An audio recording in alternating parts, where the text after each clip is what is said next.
Eu quero te convidar para que você abra sua Bíblia em 1 João, agora no capítulo 1. Primeira Epístola de João, capítulo 1.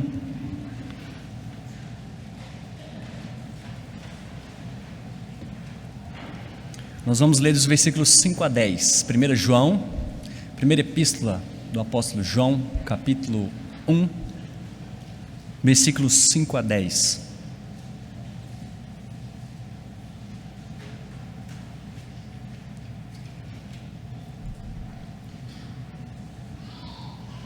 Diz assim a palavra do nosso Deus, primeira Epístola de João, capítulo 1, a partir do versículo 5. Ora, a mensagem que da parte dele temos ouvido e vos anunciamos é esta, que Deus é luz, e não há nele treva nenhuma. Se dissermos que mantemos comunhão com ele e andarmos nas trevas, mentimos e não praticamos a verdade.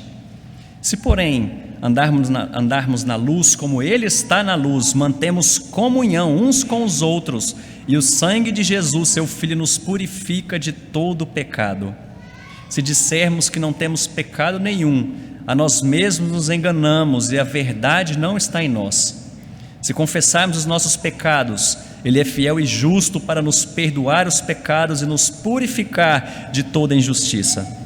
Se dissermos que não temos cometido pecado, fazemo-lo mentiroso e a sua palavra não está em nós. Vamos orar mais uma vez?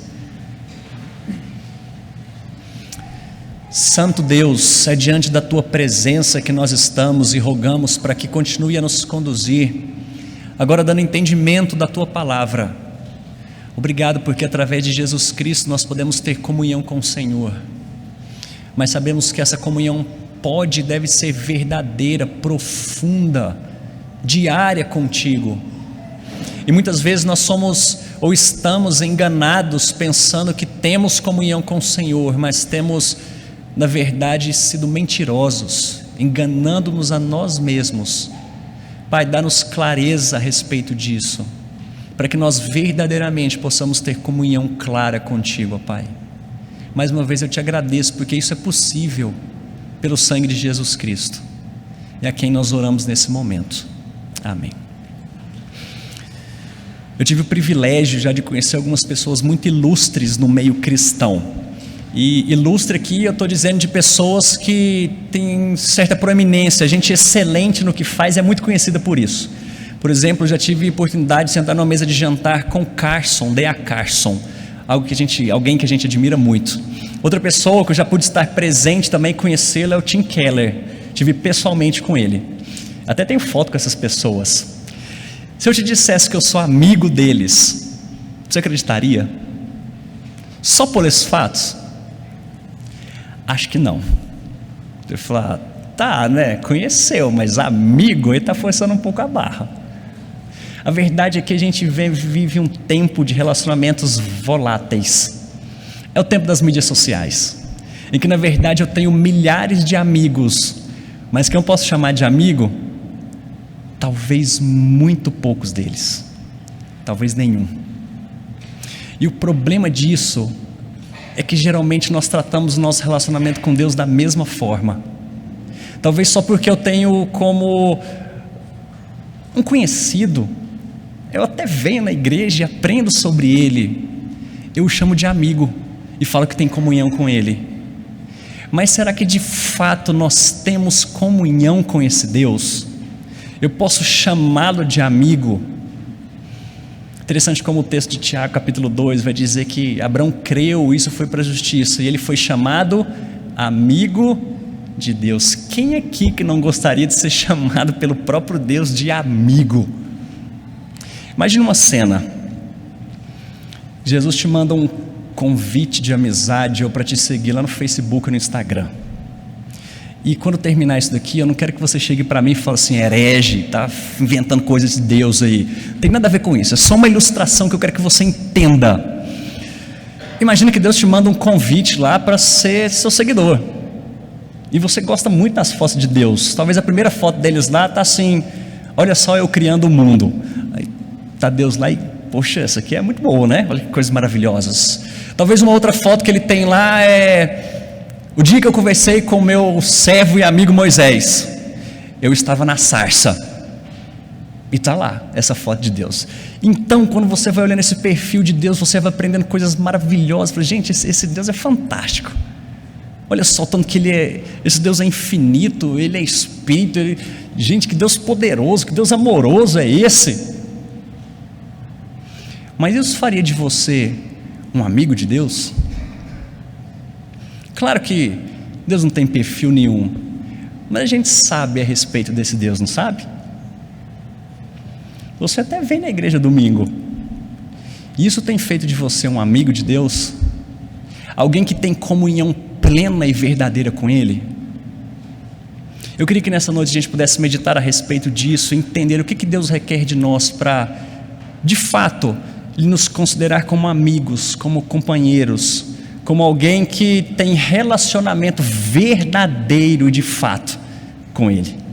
Só para nós entendermos melhor a respeito disso daqui, como que nós podemos ter comunhão com esse Deus? A primeira exposição que eu fiz desse texto foi nos 4 primeiros versículos. Esses versículos falam a respeito de Jesus Cristo, porque é algo que antecede essa nossa comunhão, algo imprescindível, sem a qual de forma nenhuma nenhum de nós teria comunhão com esse Deus. Agora ele está apresentando quem é Jesus Cristo, e ele fala que é o verbo da vida, e João vai expor aqui de uma forma tão clara a respeito de quem é esse verbo da vida. Ele vai dizer, aquele que nós ouvimos, vimos, aquele que nós testemunhamos, fomos testemunhas oculares de tudo que ele fez. Esse Jesus não é só uma história que alguém veio contar para alegrar crianças, para confortar o coração de alguns talvez, ou para falar que era um cara bacana. Essa história foi contada, e João, que está falando a respeito disso aqui, que está narrando esses textos, ele está dizendo, gente, eu vi, ele é verdadeiramente o Filho de Deus, o verbo da vida. E sabe por que ele veio?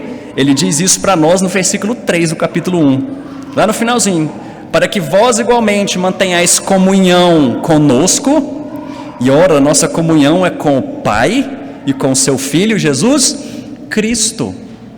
Para que a gente possa ter comunhão com esse Deus, é primeiro, primordial, crer que Jesus é verdadeiramente o Filho de Deus. Sem isso, a gente não consegue continuar nessa história de comunhão.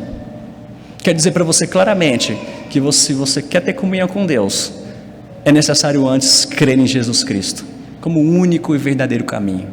Mas agora todos aqueles que creem, agora nós temos aqui algumas diretrizes, como verdadeiramente, como realmente, eu sei que eu estou tendo comunhão e caminhando ao lado de Deus. Então, em primeiro lugar, o que nós podemos ver aqui, que para ter comunhão com Deus, nós devemos conhecer e reconhecer que Ele é absolutamente santo.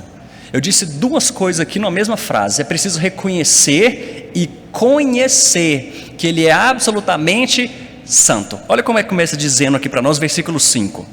Ora, a mensagem que da parte dele temos ouvido e vos anunciamos é esta, que Deus é luz e não há nele treva nenhuma. Gente, de onde que João tirou essa história de que Deus é luz e nele não há treva nenhuma?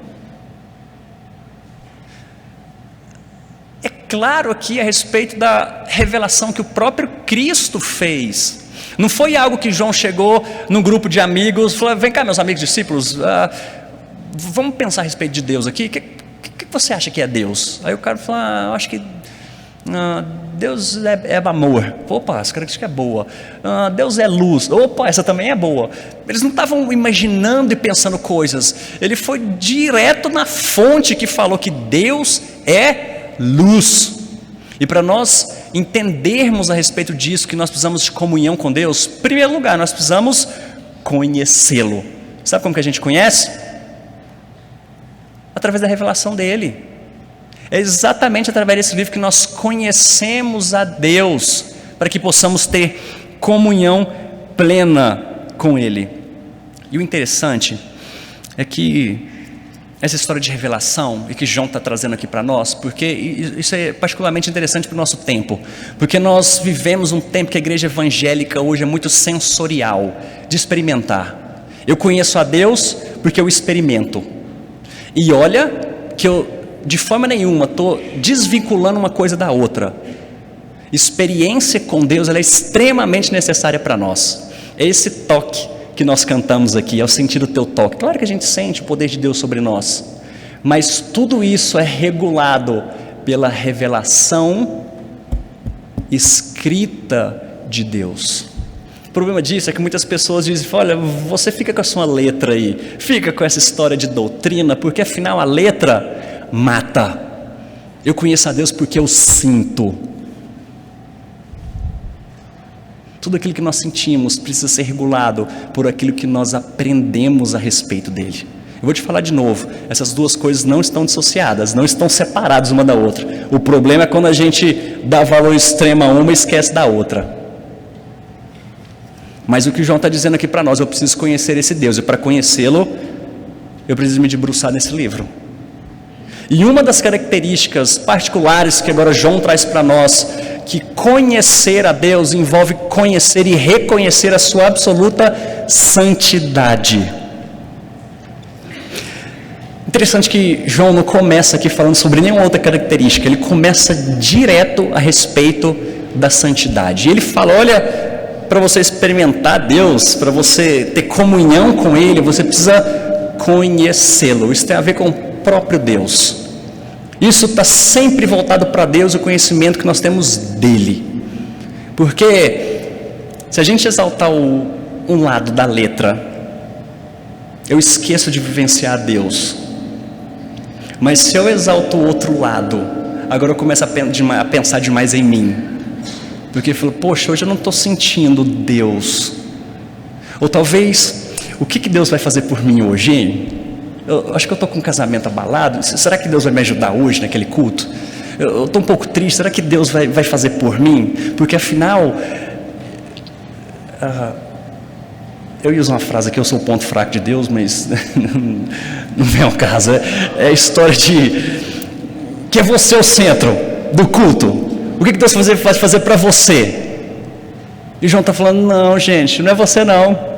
Para a gente ter comunhão e relacionamento com Ele, é olhar para Ele primeiro, é reconhecer a sua santidade, é reconhecer que esse Deus não tolera pecado, que na verdade Ele odeia o pecado, Ele não convive com o mal. E está dizendo aqui que Deus é luz e nele não há treva nenhuma. Deus não se relaciona com o mal, Deus não se relaciona com o pecado, porque Ele é luz. Essa ideia de luz, a Bíblia está repleta dessa história aqui de luz, às vezes indicando a questão do caminho, conhecimento, revelando alguma coisa, mas a ideia aqui que nós temos clara, porque ele está contrapondo aqui a questão de luz e trevas. Então, se ele está falando de luz, ele está falando da santidade de Deus. Se eu quero ter comunhão com Deus, primeiro eu preciso conhecê-lo. Gente, olha só, vocês vão chegar no final da conclusão, gente, ele está falando coisas tão óbvias, mas a gente sempre precisa ser relembrado dessas coisas aqui. Vocês vão perceber que a gente de vez em quando sofre de amnésia espiritual. A gente precisa conhecer esse Deus e, em primeiro lugar, reconhecer a sua santidade. E pegando emprestado aqui algumas ideias de Lloyd Jones, ele vai dizer para nós por que nós começamos com a santidade de Deus. Porque, em primeiro lugar, se você não começar com a santidade de Deus, você nunca entenderá o plano da salvação de Deus através da cruz de Cristo. E se Deus é apenas amor, então a cruz de Cristo é desnecessária e sem sentido. Geralmente, quando nós vamos falar de Deus, de Cristo para as outras pessoas, a gente geralmente começa com esse ponto: porque Deus é amor, Deus te amou a tal ponto de mandar o Filho dele. Mas sabe por que Deus teve que mandar o Filho dele? Porque Ele é santo, e teve alguém que errou, e você errou. E Deus não é só amor, a sua santidade também envolve juízo. E se você é pecador, o que você merece é a ira de Deus.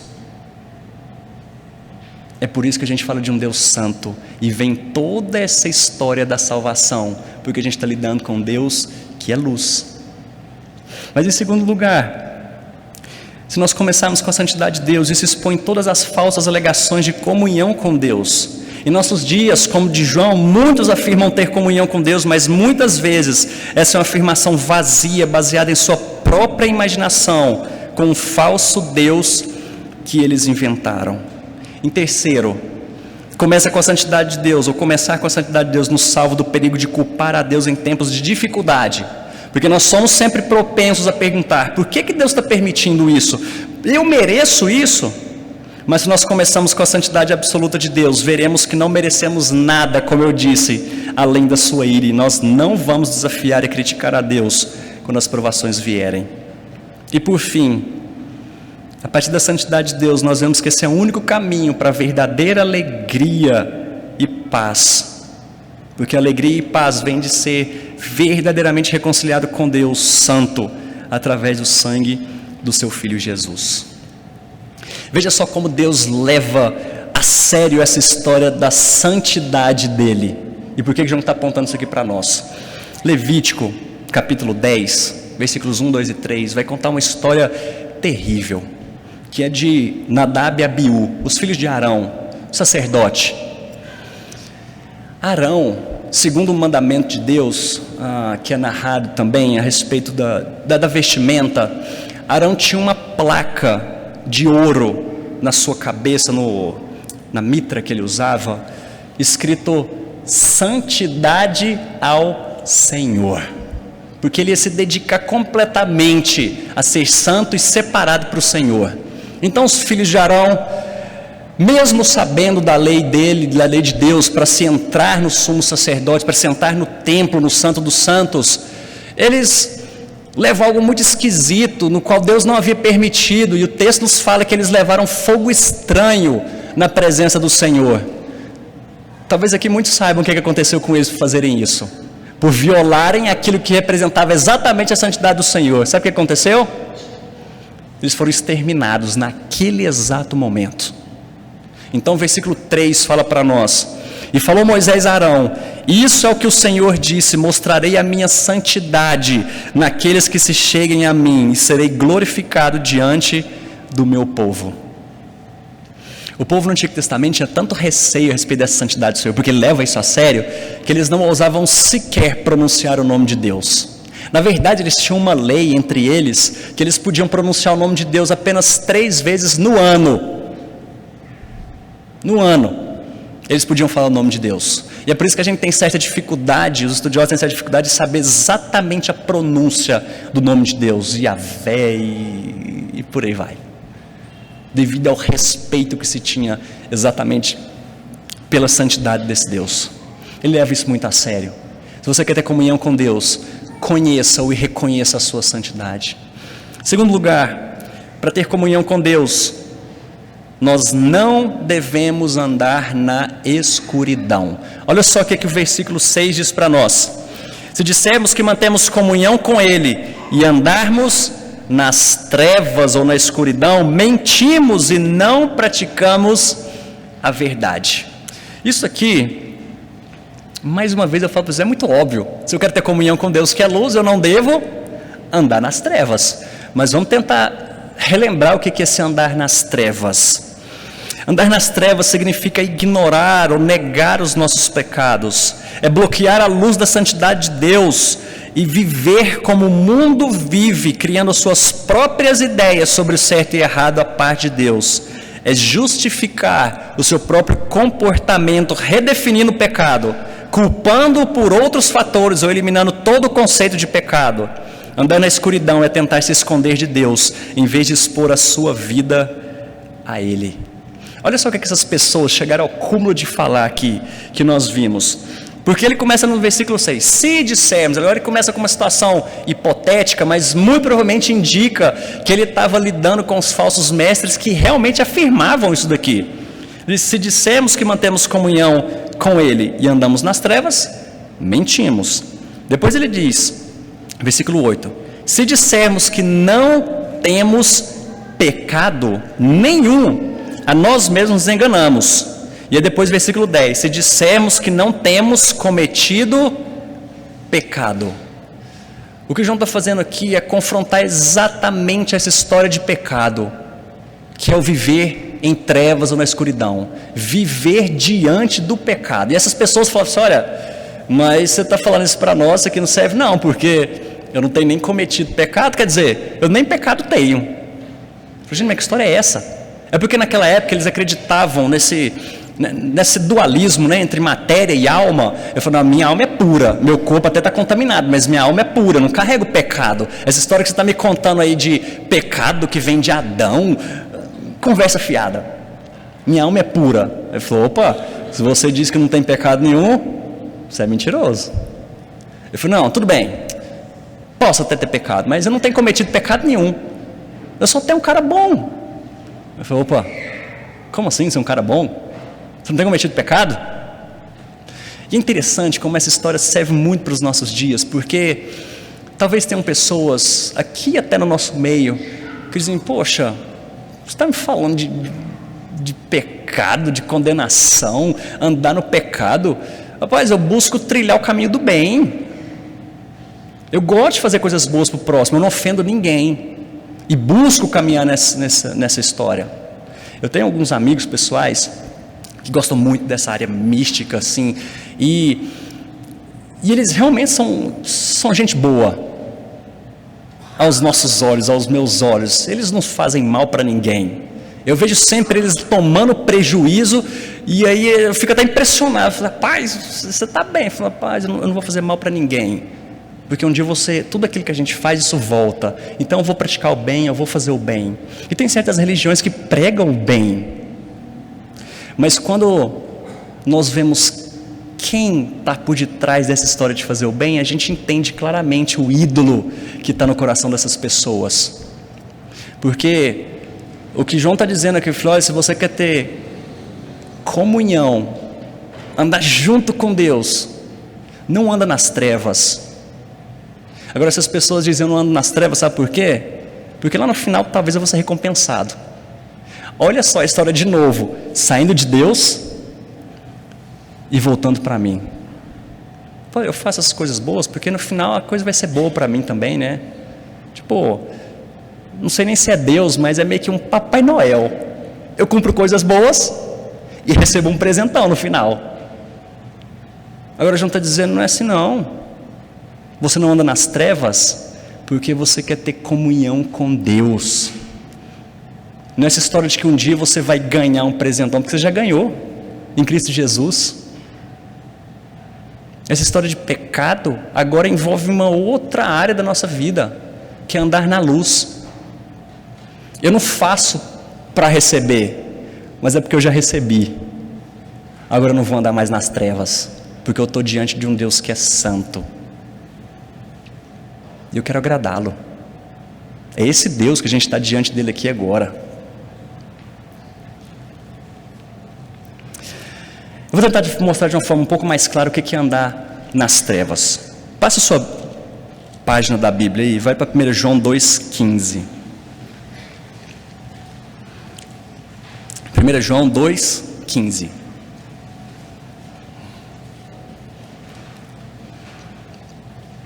E o texto diz assim: não ameis o mundo, nem as coisas que há no mundo. Se alguém amar o mundo, o amor do Pai não está nele. Sabe o que é andar em trevas?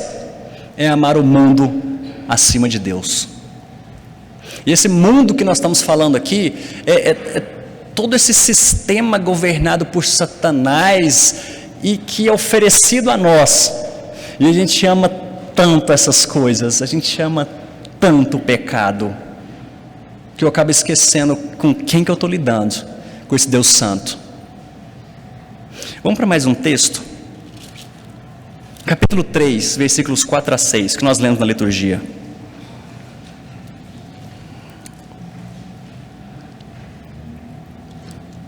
Diz assim: todo aquele que pratica o pecado também transgride a lei, porque o pecado é a transgressão da lei. Sabeis também que ele se manifestou para tirar os pecados, e nele não existe pecado. Todo aquele que permanece nele não vive pecando. Todo aquele que vive pecando não o viu nem o conheceu. Versículo 9: todo aquele que é nascido de Deus não vive na prática do pecado, pois o que permanece nele é a divina semente. Ora, este não pode viver pecando, porque é nascido de Deus. Até aqui parece que estava tudo bem, porque eu falei, poxa, eu quero ter comunhão com Deus, eu até conheço, eu reconheço a santidade dele, eu não ando nas trevas. Mas agora o texto diz aqui para nós: todo aquele que pratica pecado, o amor de Deus não está nele. Eu falei, pronto, agora eu estou lascado, porque o texto afirma que todo mundo é pecador, ninguém pode dizer que não tem cometido pecado, mas o texto diz: aquele que vive na prática do pecado está enrolado. Agora que entra o nosso último ponto, e que talvez a a forma bela como que Deus constrói a sua palavra e essa história de a gente poder ter comunhão com Ele. E em terceiro e último lugar, para ter comunhão com Deus, nós precisamos andar na luz, como Ele mesmo está na luz. Ele vai dizer isso no versículo 7: se porém andarmos na luz, como Ele está na luz, mantemos comunhão uns com os outros, e o sangue de Jesus, seu Filho, nos purifica de todo pecado. Mais uma vez o texto nos mostrando que para você ter comunhão com Deus, você deve andar na luz. O que é andar na luz? Em primeiro lugar, é ser lavado pelo sangue de Jesus Cristo. E depois disso, você entender que é lavado pelo sangue de Jesus Cristo. Agora ele nos diz aqui, versículo 9: se confessarmos os nossos pecados, Ele é fiel e justo para nos perdoar os pecados e nos purificar de toda injustiça. É a história que nós sempre falamos aqui do já e do ainda não. Porque, claro que nós continuamos pecadores, por conta dessa luta que a gente ainda está vivendo, porém nós já fomos perdoados e purificados no sangue de Jesus Cristo. Quando Ele morreu naquela cruz, Ele pagou pela culpa dos nossos pecados. Porém, enquanto Ele não volta para nos buscar, nos fazer santos plenamente, a gente ainda luta todos os dias contra o pecado. E essa é a diferença entre viver pecando ou viver no pecado e ser um pecador arrependido. Porque aquele que vive na prática do pecado, ele simplesmente se esconde de Deus. Ele tem prazer nessas coisas e jamais se arrepende das coisas que ele faz. Agora Deus traz a solução. Você quer andar na luz? Arrependa-se. Confesse os seus pecados diante dele. E isso é diariamente. Confesse. Mas não só isso de confessar os nossos pecados. Claro que nós precisamos reconhecer que todos temos falhado diante dele. Mas também, agora é odiar o que Deus odeia e amar o que Ele ama. Se a gente pudesse resumir toda essa história aqui de viver na luz ou andar na luz, a gente poderia resumir aqui: quem que é aquele que é a luz encarnada de Deus? O próprio Jesus Cristo. Quer andar na luz? Anda como Jesus andou. Seja modelo de Jesus Cristo. Seja como Paulo falou: seja meus imitadores, assim como eu sou de Cristo. Quer ter comunhão verdadeira com Deus? Se afasta de todo tipo de pecado e vai imitar Jesus Cristo. Vai andar nos passos dele, vai viver como ele andou. Claro que Jesus não precisou se arrepender dos pecados, mas a gente precisa, porque Jesus não era pecador.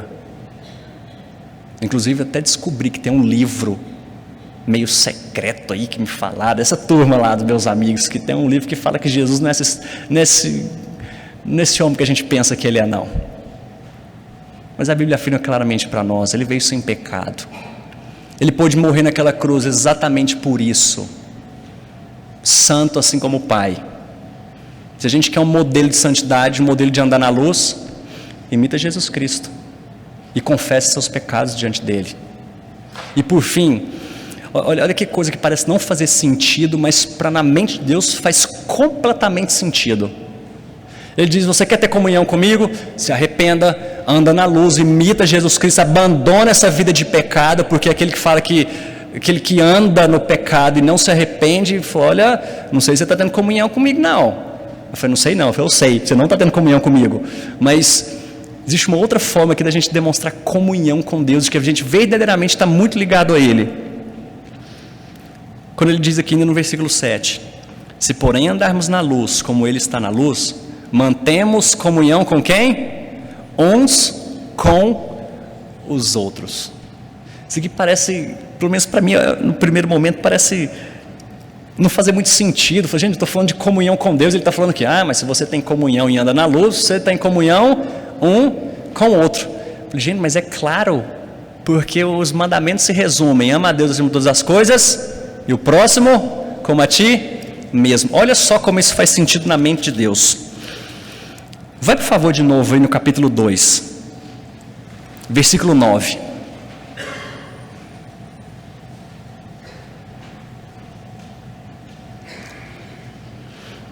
E o texto diz assim: Aquele que diz estar na luz, está vendo que é tudo que nós estamos falando aqui agora, de andar na luz, estar na luz, que é em Jesus Cristo, e buscar a santidade.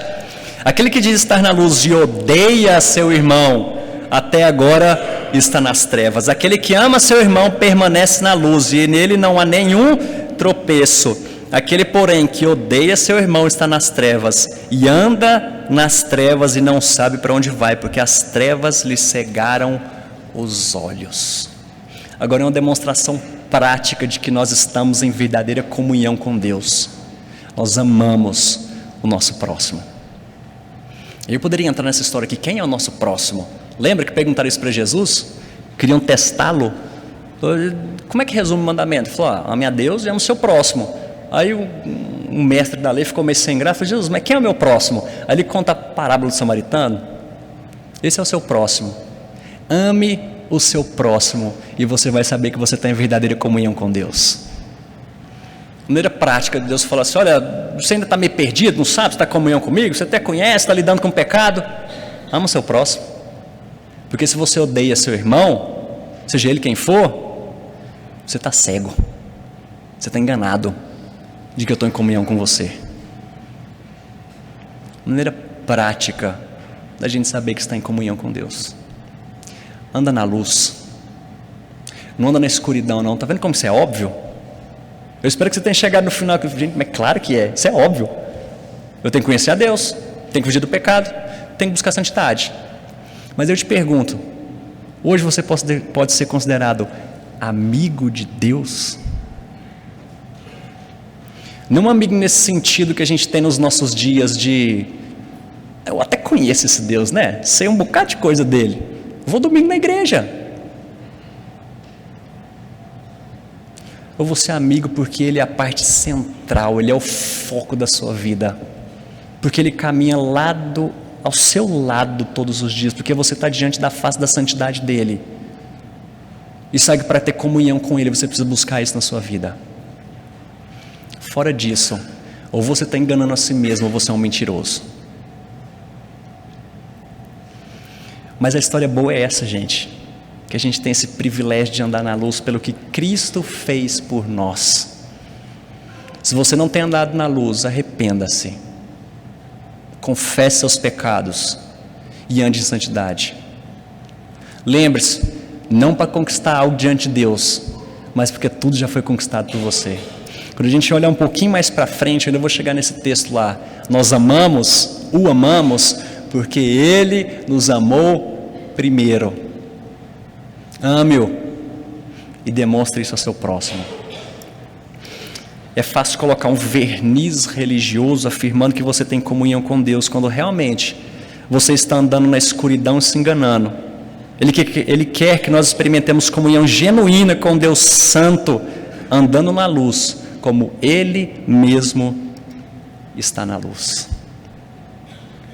Que Deus possa nos abençoar, nos fortalecer para viver dia a dia nessa luz, para que a gente não seja enganado nem por nós mesmos, ou nos façamos de mentirosos, dizendo que estamos na luz, mas na verdade a gente está andando em trevas, e a gente sabe qual que é o caminho final disso. Vamos orar?